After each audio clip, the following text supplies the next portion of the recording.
What's up guys? This is Koro. Welcome to my channel. Nag-share ako ng opinions ko, experiences at iba pa na related sa crypto, NFT or Web3 projects. I'm a part of Marites Gaming Guild and Zen Talpakan Guild, mga community na tumutulong para ma-educate ang mga tao about crypto and investing. Hindi kami mga financial advisors at nandito lang kami para tumulong sa inyo. Mandatory pa din na you do your own diligence. So without further ado, let's dive right in. Yo guys, what's up? Welcome back dito sa ating channel. Koro NFT nga pala, and for today, yung pag-usapan natin is isa ulit na top to earn. So ang top to earn na to is tinatawag nating banana. So sobrang simple lang ng banana na to. Kiklik mo lang siya everyday. So after mo yun mapuno, pwede ka makakuha ng banana. So ang tawag natin dyan is spills. So syempre nadadagdagan yan tuwing gumagawa tayo ng task and nag-invite tayo ng mga friends natin. Pero syempre bago ko pakita sa inyo yung mismong banana na application na yon is gusto ko lang bigyan ko ng overview kung kanino nga ba siya under. So under lang naman siya kay Carve. So if ever hindi nyo kilala si Carve, nagkaroon sila ng fundraising na around 50 million US dollars. So right now meron silang apat na product. Tinatawag natin Carve Protocol, Carve Play, Carve Portal, and then Carve AI Agent. And also guys, kinover natin to around 6 months ago. So around mga January to. So ito yung parang airdrop guide natin na mini-series. So isa si Carve dun sa mga mini-series natin na yon. So as you can see, ito yun yung Carve Protocol. As you can see, ito yung aking points. So medyo mababa pa siya kasi nga hindi ko siya talaga natutukan dati. May time na huminto ako. Actually, ngayon ko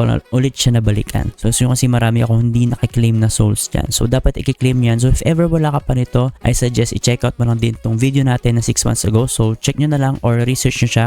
Carve Protocol Grind List Mini-Series. So airdrop guide ko yan. Next natin is yung kanilang mismong LinkedIn. So makikita mo meron tayo ditong LinkedIn ni Carve. And then around dito sa kanilang people you may know or sa mga connected dito kay Carve, makikita natin ibang mga members nila katulad ni Victor Yu, which is yung co-founder nila. So iba pa nakita ko na nila docs kasi tong team. So iba pang members na nakita ko sa kanila kasi docs tong si Carve is si Leo Lee, which is yung CGO nila or Chief Growth Officer. Next is we have Paul DeLeo, which is yung kanilang CBO or Chief Business Officer. And lastly, yung dalawa kong babanggitin is yung kanilang co-founder, which is si Victor Yu. So ito yung kanyang Hacker Noon na mismong website or I mean yung profile. So ito yung LinkedIn niya, si Victor Yu. And then yung isa pa nilang co-founder is si Chloe. Next naman is dito kay Root Data, makikita natin yung kanilang X statistics or yung Twitter nila, no.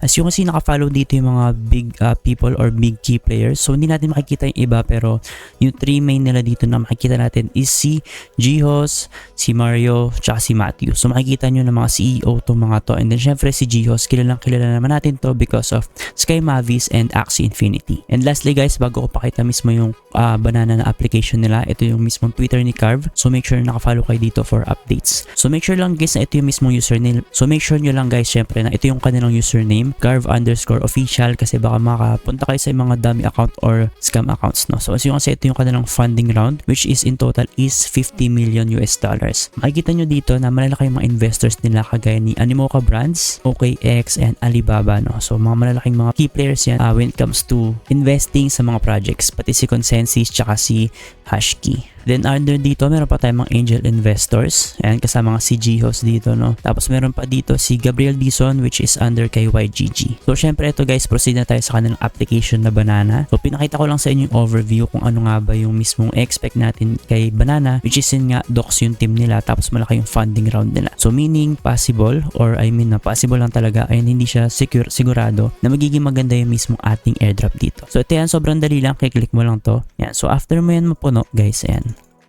natin siya. Yan. So after mapunuin, syempre mag-aantay ka muna ng mga ilang minutes ata or hours. So I'm not sure paano pag napuno yan bago ka ulit maka-fill or bago ka maka-click. So click natin to para ma-claim natin yung ano natin right now. Ayan. So and meron siyang timer dito. So wait mo lang yan, yung harvest natin. Meron tayong isa. Ayan. So click natin yung harvest. So pwede tayo makuha dito ng iba't ibang klase ng banana or rarity. So yung sinakuha natin is yung Ainana. So, ayan, put to bag. So, pag put natin sa bag and then chinek natin yung bag natin. Ayan, as you can see, meron sang iba't ibang value. So, depende sa rarity, no? So, nakikita nyo, pwede mong i-sell yung mismong banana dito directly. So, sobrang bilis. Pwede ka makachamba ng magandang rarity gaya nitong, Acne Nana. Ayan, no? So, maganda yung mga pangalan, no? Which is equivalent to 100 USDT or I think 950 banana pills to, no? Tapos, Matrix. 500 USDT Matrix guys, ito yung pinakamataas. So Magnana 10 USDT. Ayan. So tsambahan talaga, pero yun nga, total free lang naman to, and yan, click lang tayo dito. So wag nyo nang palampasin kasi sayang naman to. So free lang, pwede ka makatsamba ng mga ilang US dollars dito, tapos click lang. Pinakamaganda dito is matsambahan mo tong matrix na worth 500 USDT. So going back, punta tayo dito sa ating task. So pagpunta mo dyan, pwede kang gumawa ng iba't ibang task dito, kagaya ng bind carve ID. So makikita nyo to sa mismong website nila. So pwede mo namang click to para mag-guide ka nila. Tapos bind your X, which is yung X account mo or Twitter account. Bind your email, etc. So sobrang dali lang. Tapos may makuha ka dito mga banana peels. Ayan. So 60 yung akin right now. So pag click ko to, kasi naging 90 na siya, punuin ulit natin. So after mo punuin guys, hindi ka pa pwede ulit mag-harvest. Kasi pwede dito nakalagay dito, claim your banana in, tapos may oras dito. So yan, iba't iba yung oras dyan. I think tumatagal siya kada tumataas yung number of pills mo dito, no? So maganda yun kapag mas mataas na yung pills mo dito, hindi mo na siya kailangang balikan ng sobrang bilis. So nakita ko yung kay Indep around mga 7 hours na. Siguro ngayon baka mas mataas na. So mas maganda yun kasi hindi mo siya talaga babantayan ng sobra-sobra. Unlike doon sa mga ibang tap to earn na parang halos minuto mo talaga siya bubuksan, which is nakakapagod din talaga. And yun nga, hindi mo naman sure kung magaganda yung magiging airdrop nila.